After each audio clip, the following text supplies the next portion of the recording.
Welcome, Andrea Supergan, to your Master Capstone presentation. Here we are, October the 31st, 2022, and the title of your capstone is called Building the Bohemian Bee, and I'm guessing that you are on the education and outreach track as it states on your beginning slide. So, how about you take over and just give us a little bit of an introduction as to who you are and what you're doing? Thank you. All right. Thank you so much, Wendy. Good morning and happy Halloween. I am Andrea Supergan, Master Candidate, and this is my presentation called Building the Bohemian Bee. I had originally planned to present just the children's education part of my program. And then Wendy reminded me that I had actually started a business and built it during this 3-year process of me being in the program, so that I should give myself credit where credit was due and maybe present the whole thing. So I will be walking you guys through what that looked like, building a business during a pandemic, what I've been able to do, and what my goals are going forward, and what I've learned and how I've been able to apply it mostly in this entire journey. So this is my logo. I call it my B sign, P sign. I drew it out. I have a girlfriend who's a graphic designer and digitized it for me. It is a nod to where I grew up. I grew up in Ocean Beach in San Diego. It's kind of like the Haight-Ashbury of San Diego. It's very bohemian. Being a beach town, it is very focused on conservation. Surfrider Foundation is big down there. So it's a little bit of a tip of the hat to the town that kind of built me and helped influence who I am as a person. And then we also have a weekly farmers market down there. And when I was in preschool, it was my first bee experience. We had a honey lady that would come and she would bring her observation hive. And I remember eating honey sticks and just pressing my face up against the hive and thinking it was the coolest thing ever. So when I finally got my observation hive in the mail, it was a really neat kind of emotional experience because it was just full circle from one of my most fun childhood memories of where I grew up. So we will move on. Bohemian, a socially unconventional person, especially one who's involved in the arts. Beekeeping is both art and science. I also am a girl. Before I worked with bees and before I worked with kids, I was an art history major. I collect vinyl records. I grew up in a family that loves vintage and antiques. We're big outdoors people. I'm a little different, a little unconventional. You guys might see some of that in the rest of my presentation, but that is what helped me choose my name. And it also reflects my methods with beekeeping, where I try to not use pesticides if I can help it. I try to keep small apiaries in permanent locations so that I don't oversaturate my very small community with too many bees, and basically have them take away the resources from our native bees and our natural pollinators out here. So you guys will see some more examples of that as we go forward. This is my fun, I'm a big Halloween fan, so that's my fun bee Halloween shirt that I was wearing last year. And this is my mission statement: inspire a better future for honeybees through education. All we are saying is give bees a chance. I ripped off John Lennon a little bit there and stuck in bees. This is one of the little stickers that I've made for myself. It's really important. Oh, sorry, I'm getting way ahead of myself over here. Sorry, guys, I lost my bar. There it is. Back.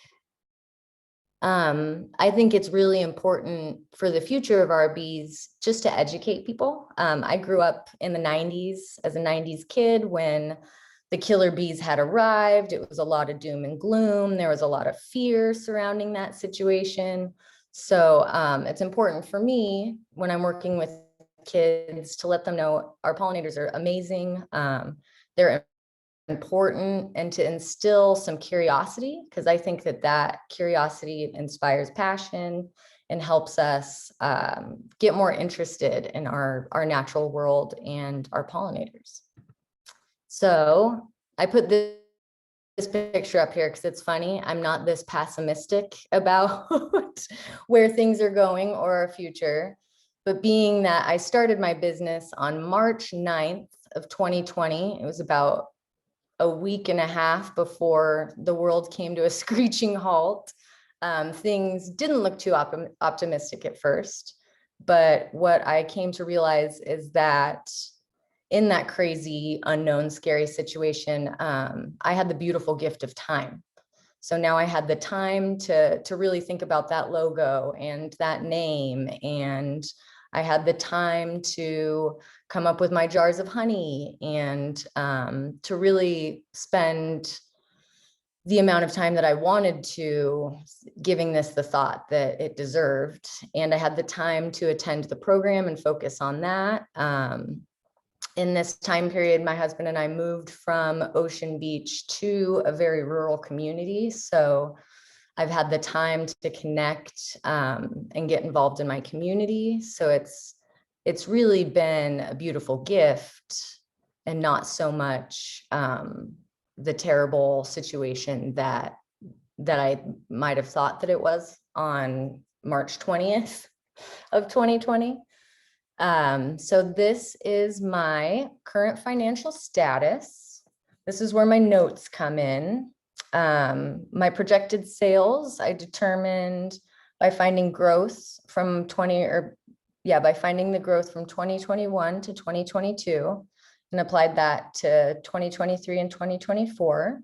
My projected expenses, I determined the percentage of cost and goods sold for 2022, applied the percentage to 2023 and 2024, and added roughly 5,000 for additional expenses that may come up.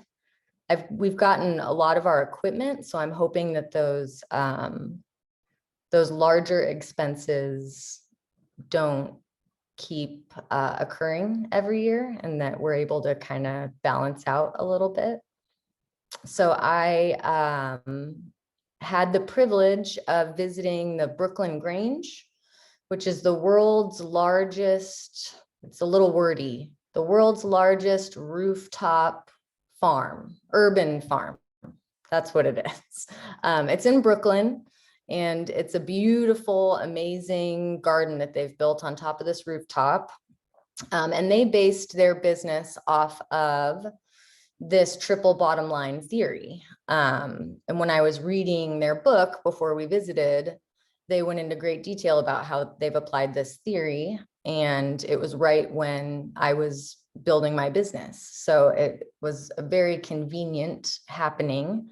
But we got to visit, we got to see actually how it's applied, and it's working in real life. We did a hive tour with their beekeeper, who, funny enough, had just moved there a month before from San Diego.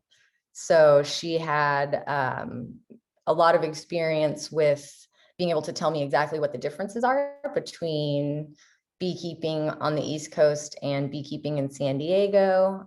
She was a mentee of Hillary Kearney, who teaches classes down here, and I've actually taken a few classes with. She's incredibly knowledgeable and amazing. So we kind of got to dork out on bees together, and I told her about the program. She was telling me how jealous she was. She's like, oh God, that must be amazing. You've got to tell me how that goes. And we chat back and forth periodically on social media, but it was a really fun, really cool experience, and led me to this amazing framework. So it was basically developed by John Ecklington in the early 90s. And it is a framework that describes a business that accounts for its performance across 3 categories known as the 3 Ps: people, planet, and profit. If a business generates revenues by pillaging an ecosystem of its resources, it's deriving its profit at the expense of the planet. If that business manages to make a profit without wreaking ecological damage, but must lay off its workforce in order to do so, its benefit to the planet is coming at the cost of the people. The idea is to generate revenues while also generating natural and human capital. Everybody wins. So as I mentioned before, that's the reason why I try to keep my hives in permanent locations. I keep small apiaries. I try to take into account the businesses that I'm pollinating for and how many acres they have, what's blooming there. I don't want my bees to take away from the population of native bees that we have. According to our Natural History Museum, San Diego has 628 species of native bee. And I would imagine that up here in Julian, we have a great deal of those. We have lots of carpenter bees, masonry bees, squash bees. I'm always out taking pictures in the orchards where I have my bees. They're plentiful. I don't want my bees to become an invasive species and take all the food from them. I also apply this when I'm selling, where I only sell my honey in this community. I want the honey that comes from this community to benefit this community and the small businesses that are in this community. I also want my neighbors to have access to the honey that they helped me produce, because I don't grow 2 million flowers a year constantly on my property. I know my bees are all over my neighbors' properties and the neighbors of the orchards that they're in properties. So I want those people that helped contribute to those jars to have access to those jars.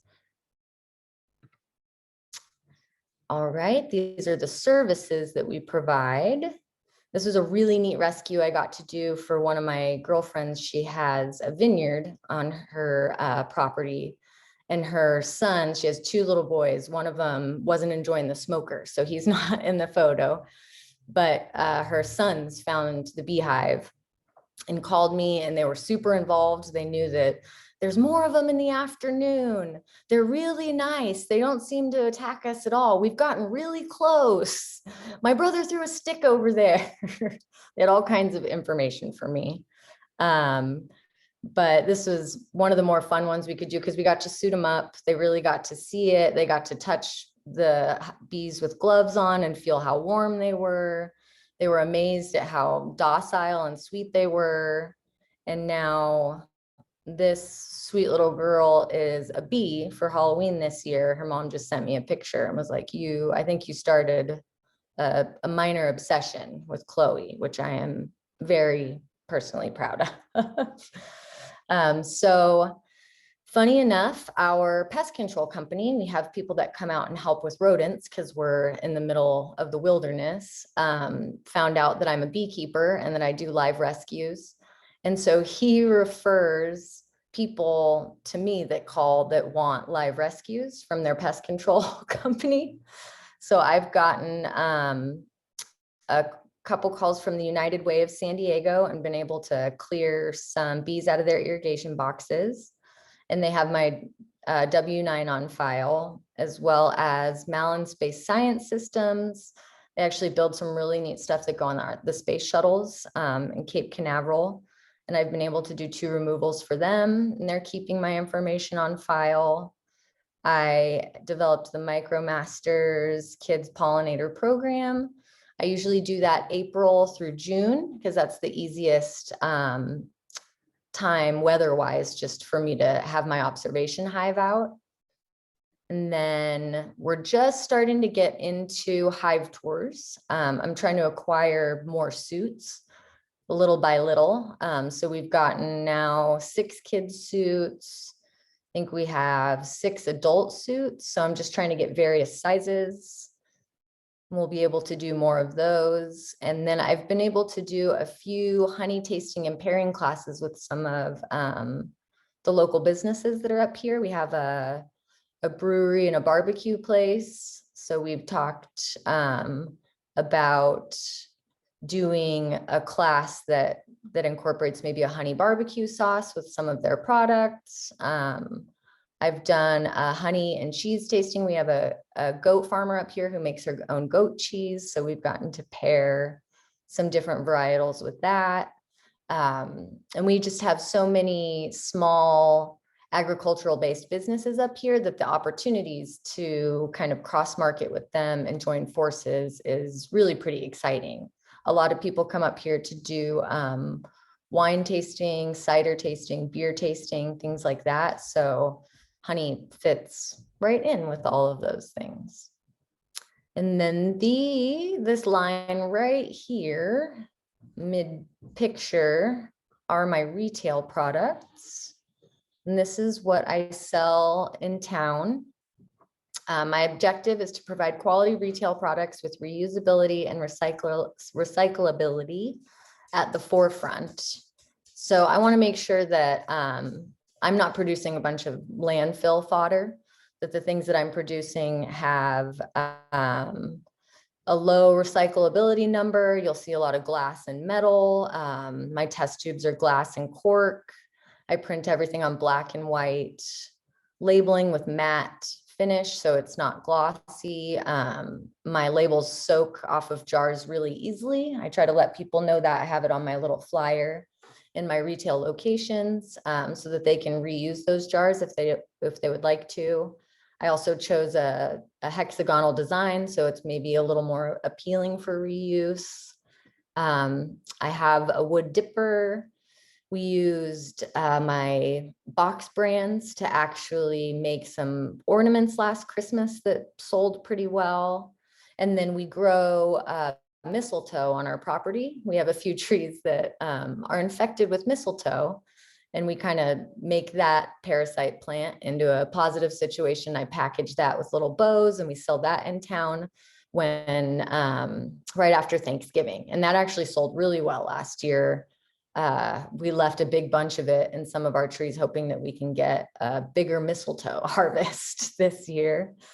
So at Mom's Pies, where I keep my one of my little apiaries, she lets me go through her wildflower garden and salvage all of the seeds that I need to. And so I have another test tube that's a lot like this pollen tube that is all local wildflower seeds that have been foraged. And then I use our leftover wax to make these beeswax candles. On the back, there's a catchy little phrase that says, "Honey, let's celebrate." And it lets people know that they're 100% beeswax, 100% cotton wick so that it burns clean. I mentioned our dipper, our seasonal items.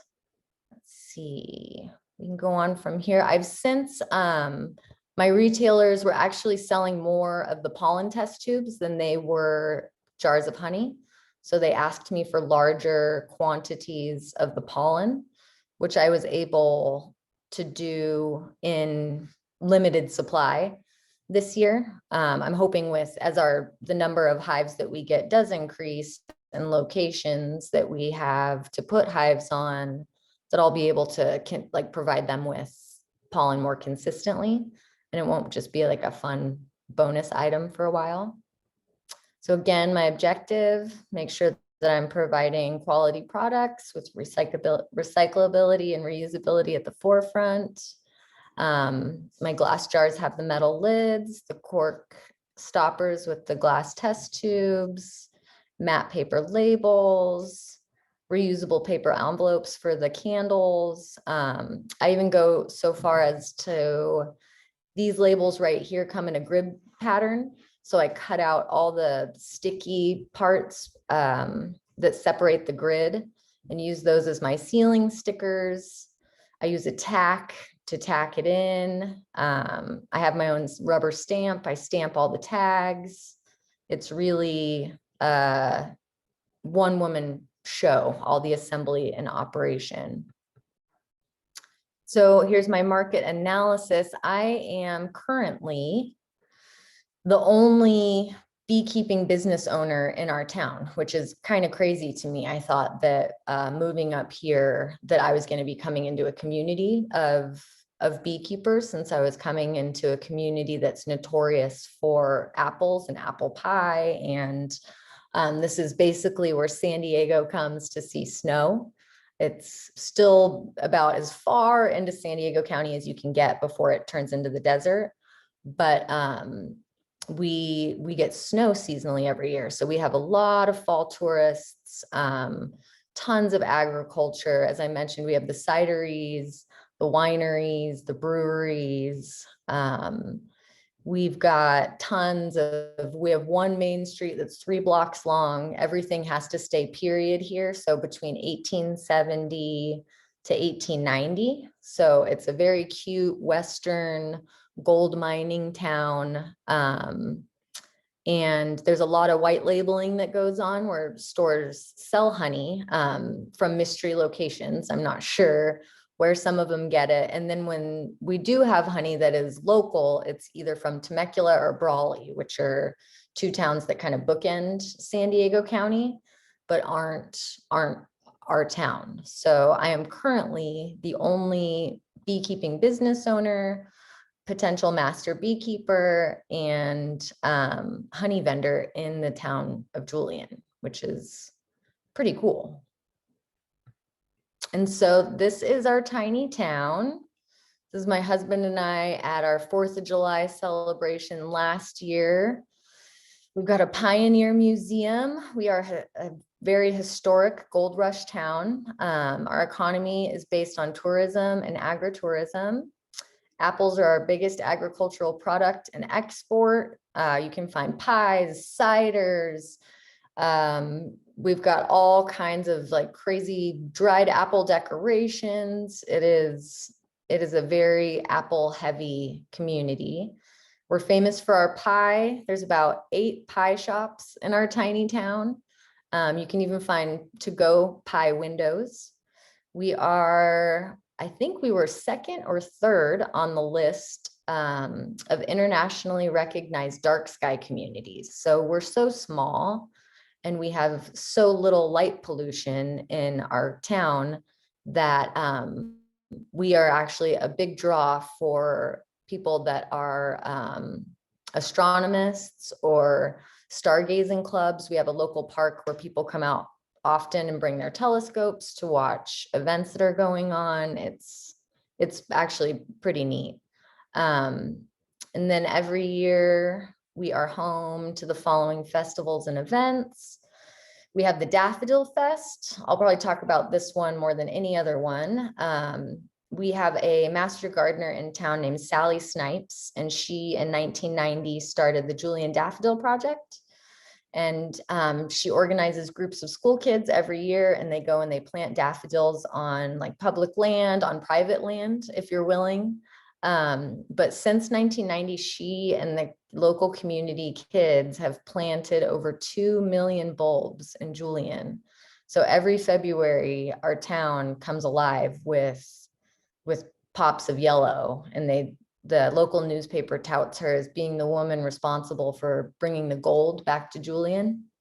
So I am a huge fan of Sally Snipes. She also wrote for our local newspaper and basically compiled all of her articles into a book that talks about gardening in Julian. And she wrote down everything that blooms by month. Her book has been a huge help to me since moving out here. I was asking all kinds of people if they knew about local pollen, local nectar, things like that. And it wasn't until I stumbled upon her book that I started to actually get some real awesome answers in terms of what's growing month by month in our community. We also have the Lilac Fest. We have one of 2 lilac farms that are in California here in Julian. I think they grow something like 13 different species of lilac. We have the Grape Stomp Festa, which happens every year.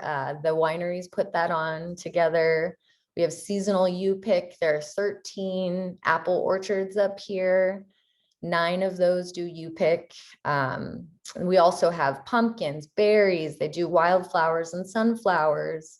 So seasonally, there are lots of things for people to come up here and participate in. And then the winter, like I said previously, everyone's up here to see the snow and to have some hot apple pie and to sled if they can. So this is our property. With the hive tours, I hope to have people out on our actual property more. Right now, we've done them at Mom's Pies where I keep some hives, but we haven't had anyone out yet to our property. So the goal is to get everything here ship shape so that we can host the public at some point. So this is Nick and I. We are really, this is the two of us out here. We're kind of like the mice from Cinderella with a very like, we can do it attitude. And it's just more budget friendly as well to do it ourselves. So this is a photo of us turning our, what was an old goat corral when we first moved in, into our bee yard. We are located, we are about 1,000 or almost 2,000 foot drop from town center. So we have two different ecosystems that are kind of going on where it'll be snowy and cold in town and we'll drive 10 minutes down the hill to our house and it's green and sunny. It's kind of crazy. And then we have the Borrego Desert is about 15 minutes from us. So we've really got our foot in two different unique ecosystems. We're a very interesting microclimate where we are. And it's called Banner. It used to be its own town, but after a flood in the early 1900s, it was basically incorporated into Julian. This is our primary apiary location. We have 8 hives currently on the property. Our terrain is chaparral. We have a lot of buckwheat, buckbrush, manzanita, sage, lilac, serviceberry, toyon, really brushy. We're also right up against Cleveland National Forest. So it's a lot of protected land, which is really neat. So they have really nice foraging area that's just wild and we don't have to worry about pesticide sprays or anything like that going on over there. We also, we live on a historic gold mining property. We have a creek on our property that was created because they were blasting, following a quartz vein and blasting through. And it hit an underground river and created the creek that we currently have running through our property. And that was in the late 1800s. And then we have a lot of trees of heaven that grow on our property that were brought here because this was part of the Chinese mining camp when they were gold mining. So the Chinese brought these trees down here, which a lot of our neighbors have cut down because of how invasive they are. They're pretty crazy. They're like bamboo. But we love them in certain areas because, as I mentioned, we're really close to the desert. So it's when all of our neighbors are super hot and their properties are really dry and kind of desertified, we over here are really green and we have a lot of shade.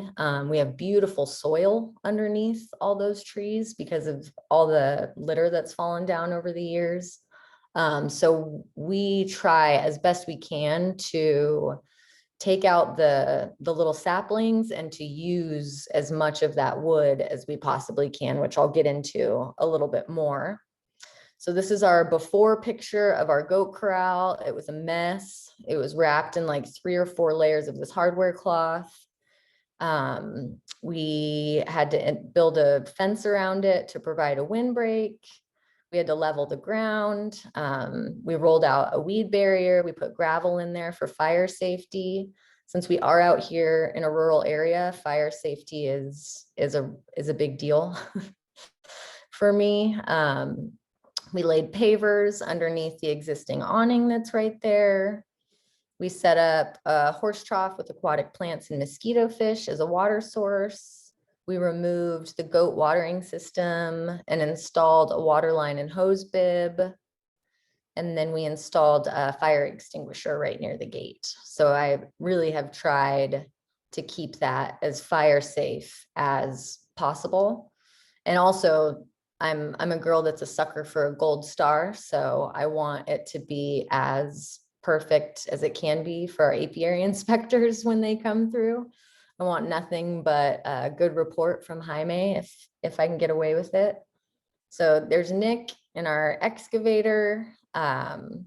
He has done a tremendous amount of work on this. I really got to give him the majority of the credit for this entire yard.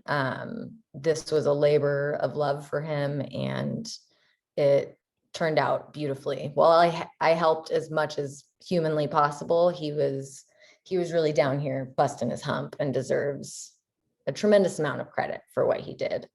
So we've got just a few hives. This is when we first finished last year. We have much more in there now. Everyone's a little taller. Here's our water source. We've got a tea tree growing in here right now. I would love to get something in this other planter that drapes over here and gives us a little more shade. And then we also have a big sycamore tree that has a wild hive in it that's across from them, and that provides a ton of shade in the summertime, which is perfect. So this is the way we try to incorporate as much as we can around our property. When we do have people out here, I don't just want to show them the bees, but I'd like to show them how we're truly trying to live regeneratively and in harmony with nature and reuse as much as we can. We also learned we have old gold miners' trails all around us on the mountains, and they have these rock retaining walls that they built to pave the way for their wagons. So we learned just by taking hikes and looking at these stacked stone walls, how to engineer those, and by reading and looking up a lot of stuff on YouTube and Pinterest.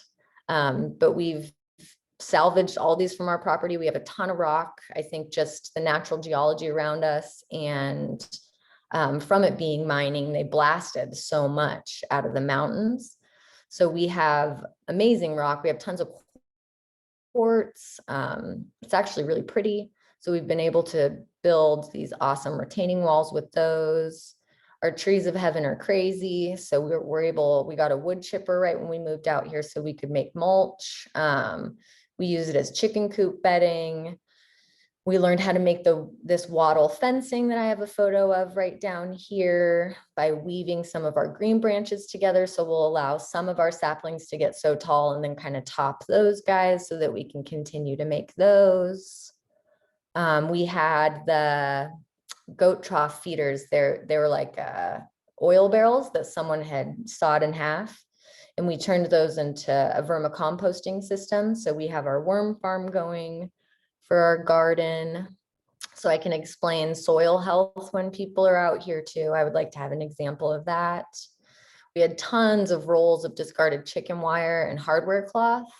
I had no idea once we moved rurally how much hardware cloth would become a part of my daily life and all the projects that we do out here, but we use a lot of it. We use it for composting bins, rock organizing bins, gravel sifting screens, compost sifting screens.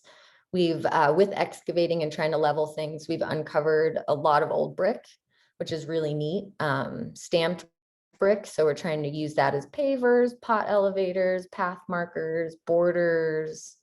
We collect our rainwater. And again, not wanting to have too much plastic, we use old wine barrels that are wood and metal. So we're really trying as hard as we can to keep things as green as possible. These are the businesses that I have been able to build relationships with so far. The objective is to sell my honey that comes from Julian in our community so that it benefits our local economy. Mom's Pies was my first vendor, and I went to them first because she provided the pies for our wedding. We got married in Julian 5 years ago before we were residents, just because it's beautiful and magical up here. And her company provided us with our pies, and they have a gorgeous garden at one of their 2 locations. And she grows 12 different kinds of lavender. They have an orchard. So I thought right when we moved up here, that's a place, if they don't already have them, that probably needs some bees. We have our local coffee shop, Regulars Wanted, very involved in the community. And funny enough, they also ended up being from Ocean Beach, which is hilarious and another really fun community coincidence. Julian Farm and Orchard. They are our newest retailer. They just had their busy season with Pumpkin Patch, and they have a little gift shop on their property. They also do a lot of really neat classes. I was able to do a honey pairing there. They're very pro native bee. Actually, when I first met the farmer, I asked him if they kept honeybees on the property, and he launched into this large speech about how the Western European honeybee is an invasive species. We need to leave more forage for our native bees. So when he found out I was a member of the camp, he apologized, and I told him there was no need because we're big fans of native bees as well, and that really everything that he said was accurate. So he and I have since become friends, and he's really excited about not only the honey pairing classes, but doing native bee classes in the spring on the weekends there with groups of kids. And I've also showed him a design I have for a really small native bee house. And he would like if we could incorporate that and have the kids build a native bee house and get a little class. So that's something that I'm excited about developing more with him. Julian Tea Company is a tea farm, an event space. She's actually got a really neat old barn that she's setting up to do basically like a reserve your own tea party kind of situation. And then she has garden hoop houses that she would like to host weddings and things like that in eventually. So she bought that property, I want to say in 2020. And so she's still building everything up. And she saw my information in Mom's Pies and reached out to me and asked if I would be willing to put some hives on her property. And we have a honey for pollination trade where I basically get to keep all the honey that my bees collect. She's happy to just have some pollination there. And then she's also, she has a commercial kitchen that she allows me to use, which has been huge help for my little business. So I will now go in order because I'm getting a little bit out of order. But Mom's Pies is the oldest bakery that we have in Julian. They've been running since 1984. They have an apple orchard on their property. It features 12 varieties of lavender in their wildflower garden. This is my highest selling retail location. So this weekend when we went into town, there was a line around the block at Mom's Pies on Main Street.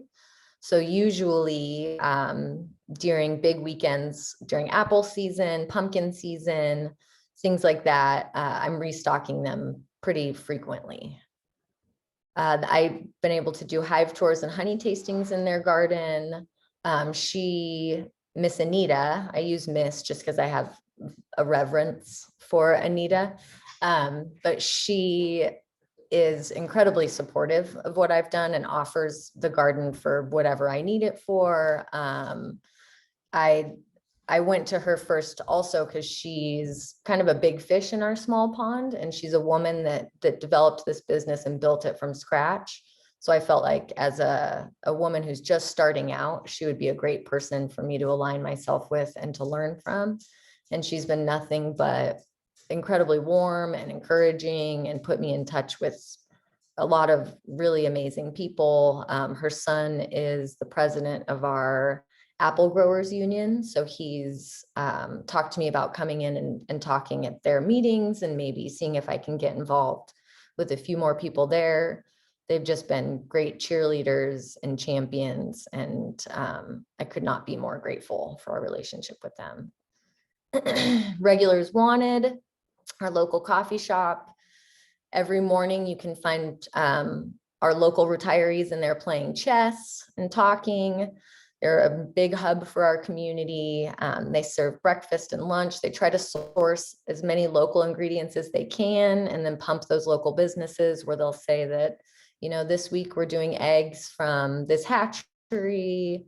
This week we have beef from our local cattle farm. They're big cheerleaders of what is local, and also just staying within the community in terms of food and location. They sell our honey as well as a lot of jams, some candles, soaps. They sponsor a lot of kids' baseball teams, the wine festa. You usually see their name associated with a lot of community events. And it was just really neat to learn that her and her husband had moved up about 3 years previous to us and started their business and had come from Ocean Beach. So it's just a neat kind of thing to see that there's a community of us up here that have come from the beach. And it still has that small town feel like it did down there. It's still very nature focused, but it's, yeah, totally different community. Julian Tea Company. This was a picture I took last winter. It's actually beautiful right now. A lot of green going on. She does all pesticide free. She does companion planting. She has belted cattle that she lets pasture graze around her property.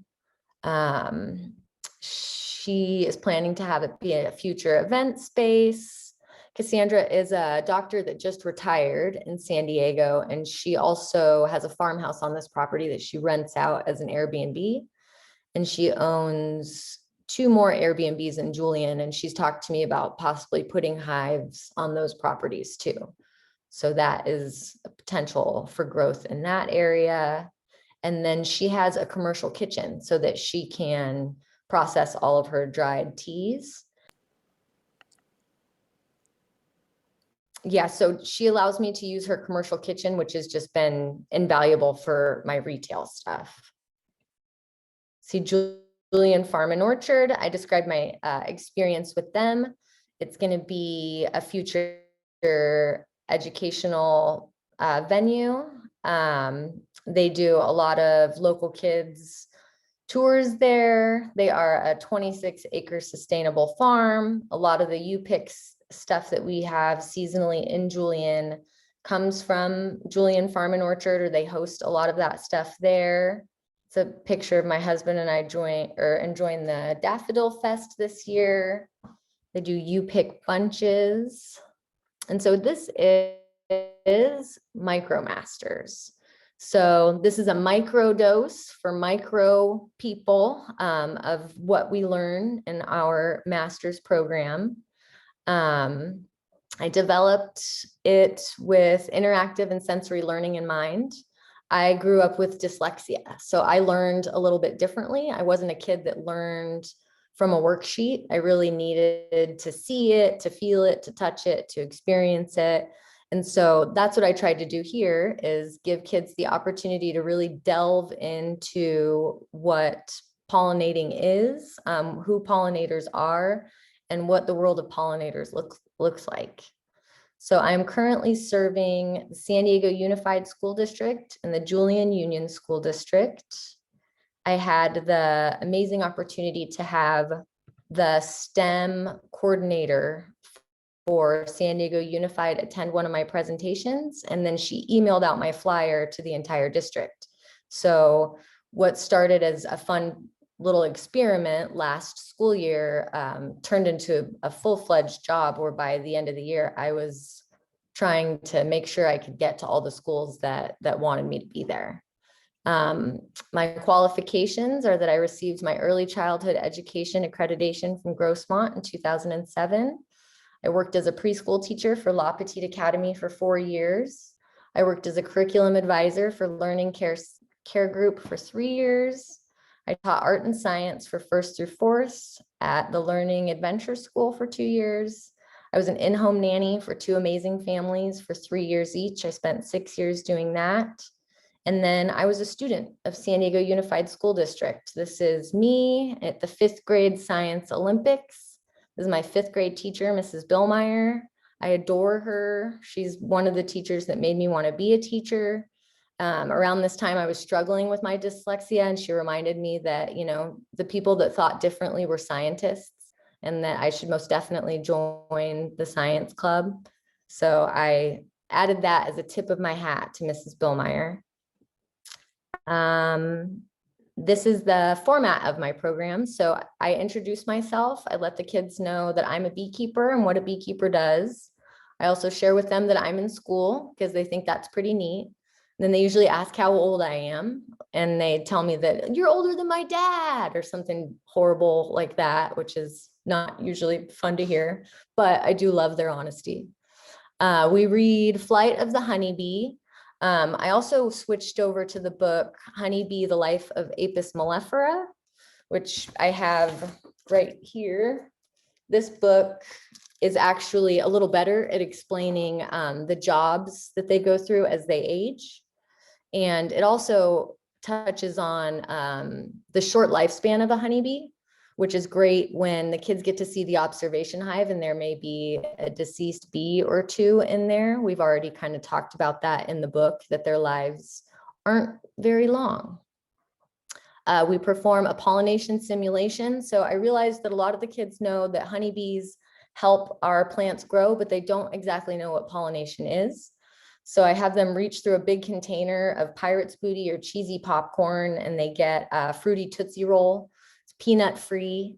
And usually they check out their hands afterwards. They get to see how cheesy they are. And then they understand how pollen is transferred on the bee's fuzzy body from flower to flower. And they get a piece of candy, which is always a win. We have the Honeybee Lab. So I found this amazing kit that they sell on Amazon that comes with a model, bee glasses, these magnetic dancing bee boards. It's called Beeology. And I set up a table that has this. They get to learn anatomy with the bee models, the bee vision glasses. They basically see in rainbows. So we talk about the ultraviolet light. We've already covered the waggle dance after we've read our stories. So they get to kind of see that in action. I use test tubes and plastic egg cartons to do a nectar transfer where we talk about the proboscis and the honey stomach. And then we do our life cycle stages. So we have stages of development. And here are some more pictures of that. The dancing bee boards are a hit. The kids love the models. I usually have to help. There's a lot of pieces involved in those. And then the nectar transfer, I didn't think would be that big of a deal, but they really, really like that one. I think because it involves water. But that's been a big hit. We do at one of the tables, I usually man this station. We do a honey tasting and we let them check out the observation hive. I've since moved the life cycle stages over here because it really helps them look at the brood frame and kind of understand what they're saying. I love this example jar because they all ooh and ah over just the amount of work that goes into one jar that we all just kind of take for granted.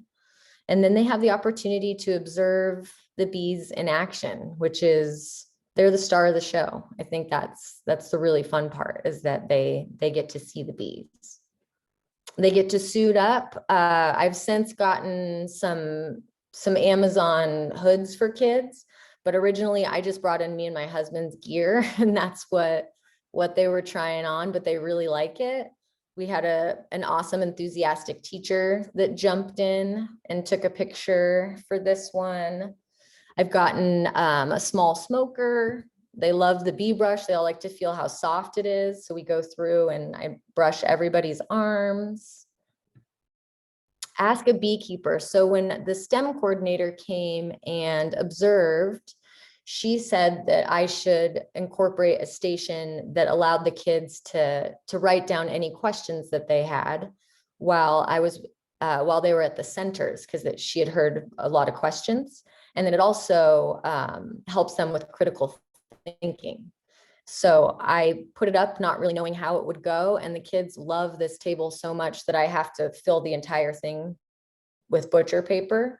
I had a couple whiteboards out there, but that wasn't enough. So now I fill it with butcher paper, and they ask really, really good questions. And then at the end, when we're wrapping up, I get to answer those questions. And then queen spotting, you can't go wrong. There's always kids that enjoy a more quiet activity. So the writing and the queen spotting and having some different books out for them, the ones that don't want to get in the mix and try to put models together is a good alternative too. So we do a take-home activity again and make sure that it's easily recyclable. We have these little cupcake tins. They have a lid. I've got that wild seed or wildflower mix that we put in there. I read this story called The Little Gardener, which basically explains to kids that it's really hard work when you're doing it as one tiny person, but many hands working together can make a difference. They get to keep these little shovels. I encourage them to use them at home and bury as many seeds as they can. It seems to be a hit with them. They enjoy that part. And then these are some of the opportunities that we've had to engage in. So Julian Junior High does a food day where they invite all the local growers to come out and present to the kids. We had the opportunity to work with the junior high this year, which was my first junior high experience. They were super involved, really interested. I didn't give the kids enough credit. They were amazing. They got to learn how honey is extracted, how much work goes into a 1-pound jar, the nutritional and medicinal benefits, the difference between mono and polyflorals. They got to sample a few different local honeys. And then we brought in some honeycomb, which was a big hit. They all wanted to try the honeycomb. And then they had us all make a small bite for the kids. So we made honeybee candy apples, which are just sliced apples, drizzled with honey and sprinkled with sunflower seeds.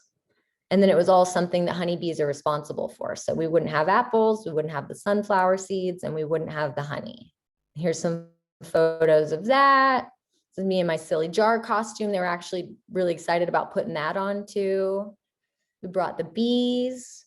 We had orange blossom honey from Palm Springs. We had sage from Brawley. And then we had our local wildflower honey from Julian. And then here are our little bite apples over there. Nick working on those. He cut 100 apples that day. Again, credit needs to be given where it's due. We were also allowed to participate in their 100-year celebration. So we made native bee houses out of old bee boxes. We actually had a big windstorm right before that presentation, so we were able to use a lot of felled tree branches that came off of our trees out here. And then that gave us the opportunity to not only talk about the native bees that we have, but also the trees that we have growing in our local neighborhood. The kids got to make smoothies that day too with our honey and our pollen. And here's some photos of that. I was lucky enough to walk up right when the superintendent was taking that picture of the students in the middle. So I got to snag that one. And then the last one is Nick and I, we brought him home. We gave him a good paint job. We installed like a wire guard on the front and some legs. And those are now in our local elementary school garden. Bee school, I was able to do a 2-day presentation with a class where we did all of the MicroMaster stuff. And then we also did a honey pairing. We infused some honey. And then we played a really neat game that's collaborative called Honeycomb, where the kids work together like worker bees do to build a solid comb. I also made these guys certificates, and their teacher signed them, I signed them, and they got paper glasses because I always wear my bee glasses with antennas when I'm doing my MicroMasters program. Kids like flare, it's just a little more engaging. So they all got their own glasses and a certificate after bee school. And here's some more pictures of that fun honeycomb game. There's all of us afterwards. And then Jaden, very proud of his terrarium and his certificate. So this was my last one that I did most recently at the very beginning of this month. We talked about bats. Before I was a lover of bees, I've always been a lover of bats. So it's just lucky for me that they're also one of our awesome nocturnal pollinators. So they got to learn about the benefits of bats, what they do for our ecosystem, including pollination, pest control, seed spreading, fertilizing. We read 2 books, we made bookmarks, they got to build bat models. using grapes and tortilla chips. We called them fruit bats. They had a lot of fun with that. The garden teacher also was clever enough to think about adding chocolate chips so that we could talk about guano and the fertilizing properties of guano. So the kids had fun with that. Again, candy treat and poop are just win-win in a kid's presentation. Uh, oh yeah, and we got to play a really neat game where we blindfolded them and taught them about echolocation. So here's some of those pictures. I also brought one of the bat houses that I have. We have a few of these hung around our property. We got to talk about giving them a safe habitat. One of the teachers actually had mosquito larvae in her class, so she brought that out and we got to talk about pest control. It actually wound up being a pretty neat little presentation that came together. So here we go with the numbers. This year, from April 2022 to October, I was able to visit 7 schools. I worked with 24 classes and I taught a total of 549 students, which is, it's mind-blowing. It's honestly what started out as a small project where I thought I'd have to rely on my friend co-teachers to let me come in and teach about bees, turned into something that there's a genuine need and interest for it. And it's really exciting. So these are my goals. Retail, I would like to sell honey at Dudley's Bakery. It's a giant bakery that's very famous. If you're from San Diego and you ask someone to name a bakery, it's probably the only one they're gonna say. But they are located right in our town. I would love to be able to support Dudley's Bakery. Julian Beer Company is another highly populated restaurant that I would love to be able to support. I also, like I mentioned, had talked about those native bee houses. I would like to be able to pump some of those out and incorporate those into my retail projects. Let's see. I hope to expand my MicroMasters program into other school districts around San Diego County. I would like to develop a junior high program and build a relationship with the local high school 4-H club. They've just gotten a new teacher this year, and I would really like to touch base with them. In my community, I would like to continue to maintain small apiaries and educate the students of the Julian School District and make myself available to them on a volunteer basis. Develop a relationship with our local Girl Scout camp that we have in the Pine Hills neighborhood of Julian. And then work with the local master gardeners. We have 2, Sally Snipes, as I'd mentioned, the woman who organized the Julian Daffodil Project. And then also one of the women that works for the Julian School District is also a master gardener. I would love to work with them and try to turn Julian into a certified Bee Town USA. I think that we kind of have most of what it takes, and that being able to talk to them and maybe Farmer Josh from Julian Farm and Orchard about coming up with an integrated pest management plan and getting a little committee together would really get us there. My personal goals, I would like to stay teachable and flexible in my approach and my methods. I don't want my bees to suffer from my inability to adapt.